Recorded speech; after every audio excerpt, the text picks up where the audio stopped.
স্বপ্নে যদি কেউ ভূমিকম্প দেখে, যে তার বিল্ডিং কাঁপিয়ে নিচ্ছে, ঘর বাড়ি সব কাঁপিয়ে নিচ্ছে, ভূমিকম্পে সমস্ত কিছু ওলটপালট করে ফেলেছে, এই স্বপ্নের তাবির হবে কোনো মায়েরা যদি দেখে, কোনো বাবারা যদি দেখে, তাহলে তাদের শিশুদের ভোগান্তি হবে, শিশুরা বিপদে পড়বে, শিশুরা অসুস্থ হয়ে পড়বে, শারীরিক ও মানসিক সমস্যার সম্মুখীন হবে। স্বপ্নের মাঝে যদি কেউ রুটি খেতে দেখে, যে সে রুটি খাচ্ছে, তাহলে এটা তার জন্য অর্থ উপার্জনের কারণ হবে। সে এমন জায়গা থেকে অর্থ উপার্জন করবে যা সে কল্পনাও করেনি।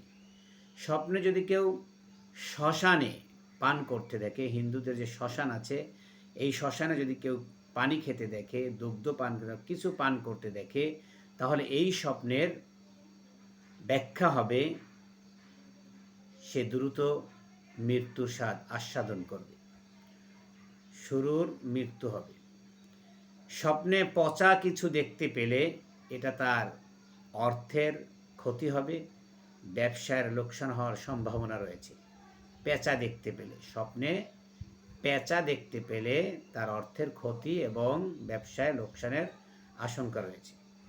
স্বপ্নের মাঝে যদি কেউ কয়লা দেখে, যেমন আগুনের কয়লা, চুলার কয়লা, এটা হচ্ছে বৃথা বিতর্কে জড়িয়ে যাওয়া, অর্থাৎ কারো সাথে কোনো কথায়, যে কথায় কাজে আসবে না এমন কথায় বিতর্কে লিপ্ত হয়ে যাওয়া।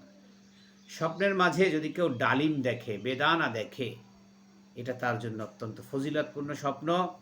স্বপ্নে সম্পদের যোগফল হবে, অর্থাৎ তার সম্পদ আরও বেড়ে যাবে, আল্লাহ তাআলা তাকে আরও সম্পদশালী করে দিবেন। স্বপ্নে যদি কেউ বাজ স্বপ্ন দেখে, বাজ পাখিকে যদি কেউ স্বপ্নে দেখে, তাহলে তার সংকট ঘনীভূত হবে, অর্থাৎ সে সংকটের মধ্যে পড়বে, দুশ্চিন্তার মধ্যে পড়বে, অভাব অনাটনের মধ্যে পড়ে যাবে। আল্লাহ পাক রব্বুল আলামিন আমাদের সকলকে কল্যাণকর স্বপ্ন দান করুন, আমিন।